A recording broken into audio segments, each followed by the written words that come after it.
topgan mol dunyoyingiz bilan, mansabingiz bilan katta ketayotganingizda, sizdan sal pastroq bo'lgan insonlarni mensimasdan yerga urayotganingizda hech xayolingizga kelmaganmi? Bu narsalarni tashiyman, ketaman. Mehmonman bu dunyoga. Boradigan joyim o'zi 2 metrlik chuqurlikdagi qabr bo'lsa, nimamga katta ketaman?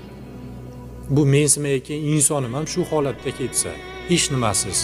Men boy badavlat bo'lib turib, mansabdor bo'lib turib, ketadigan joyim xuddi o'sha kambag'al inson bilan bir xil bo'lsa, nimamga katta ketaman? Sal o'zimni bosib olaydi, mana u miyangiz urmaydimi? Va devor yurilmaydimi boshingiz? Nimangizga katta ketyapsiz?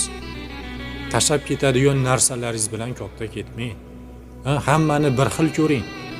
Zo'r bo'lsangiz ham, mansabdor bo'lsangiz ham, boy bo'lsangiz ham ketishimiz bir xil bo'ladi-yu, katta ketmang.